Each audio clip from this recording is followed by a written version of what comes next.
Did Netflix just create an in real life entertainment CPG go to market playbook?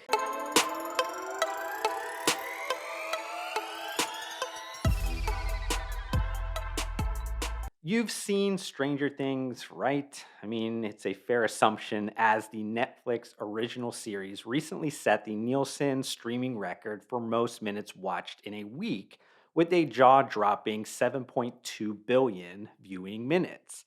While I appreciated the expansiveness, sharper storylines, amazing cinematography, and darker nature of season 4, like many other fans of Stranger Things, the CPG industry strategist in me couldn't help but notice something else: Surfer Boy Pizza.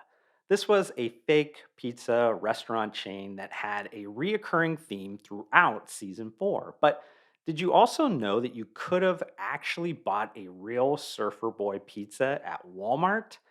So this was the brainchild of Netflix and the popular frozen pizza brand Palermo's, a company that's been around since 1964. From the product copy that reads, you'll think it was hand tossed by the Surfer Boy pizza dudes themselves. Throw a pie in the oven and buckle up your taste buds, brochachos, to the authentic old school packaging that looks exactly like the boxes shuttled about on the show, to even a set of cutout glasses that resemble what was worn by a central character in the final episode of season 4. Oh, and the product before it became sold out was actually unanimously praised for its great taste, especially for its value at under $7, which is the ultimate judgment day for any mainstream CPG product. The in real life Surfer Boy pizza was just as much of a masterpiece as Stranger Things season 4 was. But before I get into why this new intellectual property productization strategy is potentially massive for Netflix and pretty much any other media company, I want to take you through a bit of product placement history. It used to be pretty rare to find real products in movies. One of the earliest documented cases of product placement comes in the 1920 short film The Garage, where you see a sign for Firestone tires and Red Crown gasoline. It was never officially announced if either company paid for those placements. The first Academy Award winning film to feature product placement was Wings in 1927. The film featured several shots of Hershey's chocolate bars. It took more than a half a century for product placement to become a lucrative business. This happened when Hershey's made a blockbuster deal for Reese's Pieces to be the candy choice for E.T. in the 1982 film. The script actually called for M&Ms, but the parent company Mars Incorporated passed on the deal. And then within 2 weeks of the film's release, Reese's Pieces sales more than doubled and totally justified the $1 million advertising cost. Today, corporate giants fight for screen placement, script placement, and plot placement in the biggest movies and TV shows. Because product placement has become such a big business, media companies don't necessarily need to fire up the creativity and utilize fictional brands as much these days. But Netflix is kind of showing everybody that this over reliance on product placement might be a big mistake. They could have easily used Domino's instead of Surfer Boy Pizza. I mean, heck, Stranger Things and Domino's already have a partnership together. They also used Egos prominently in the first few seasons. Netflix has long known its potential in leveraging its intellectual property for merchandise sales, especially when it comes to Stranger Things.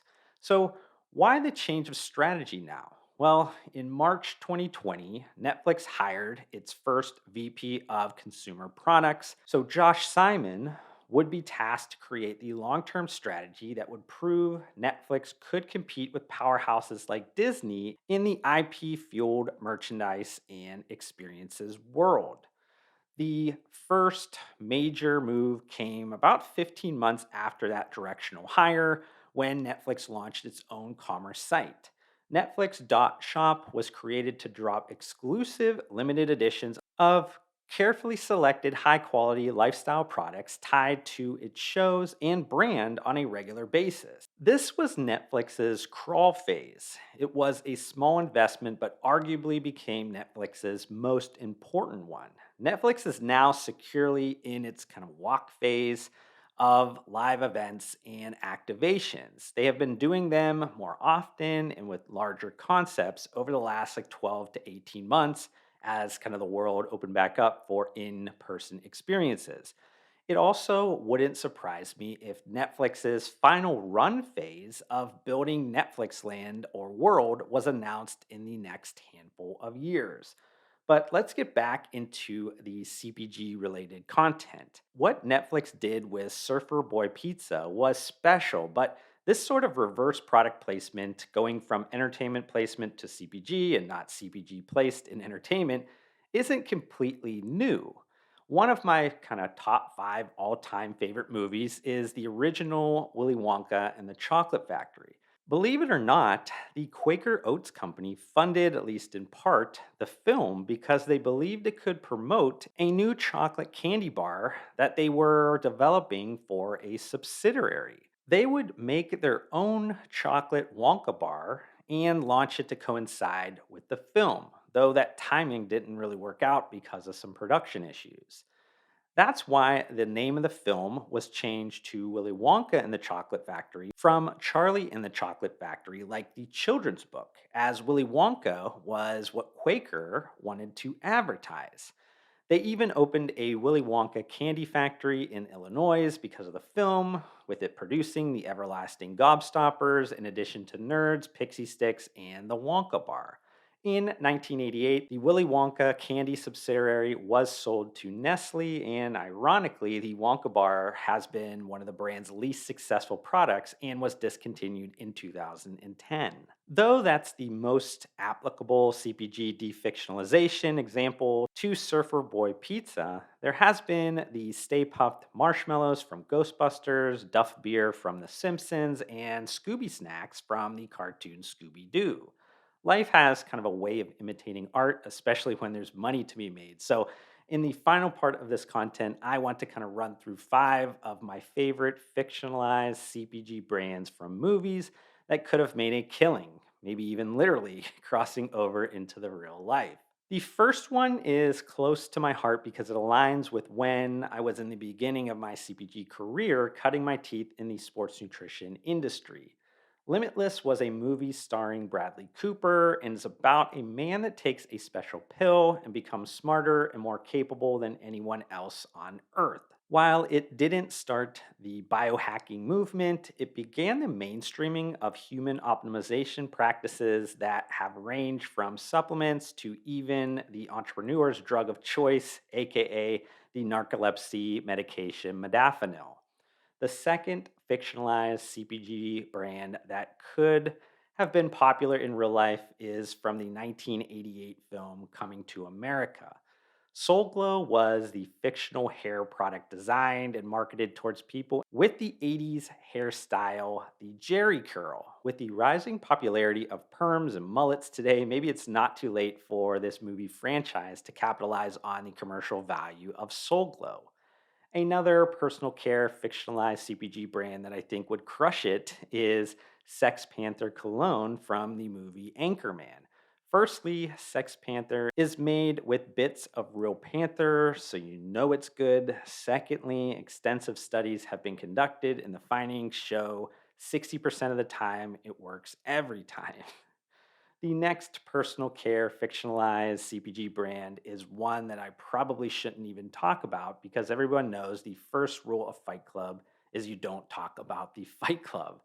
Paper Street Soap Company is both thematically and narratively important to the Fight Club film. Not to mention, it was a pretty good business model because they were selling rich women their own fat back to them. And then the final fictionalized CPG brand is maybe one that isn't as well known, but its predicted commercial value is so high that companies would kill for it. Marketed as a no calorie, delicious alternative to ice cream, The Stuff, which was also the name of the 1985 science fiction horror movie, quickly became a nationwide craze. The problem, though, is the stuff is actually a parasitic organism that overtakes the brain of the various consumers, mutating them into zombie like creatures. I guess if it sounds too good to be true, then it probably is. Well, I hope you enjoyed this YouTube video. If you did, consider hitting the like button to support me. Also, help me get to my short term goal of 2,000 subscribers by hitting that subscribe button. I'd love to see you join me on this journey, but we need to fix the fact that slightly less than 70% of you that are watching this YouTube video right now are not subscribed to my channel, and that makes me extremely sad. But I do want to thank you for tuning in, and I'll see you on the next one.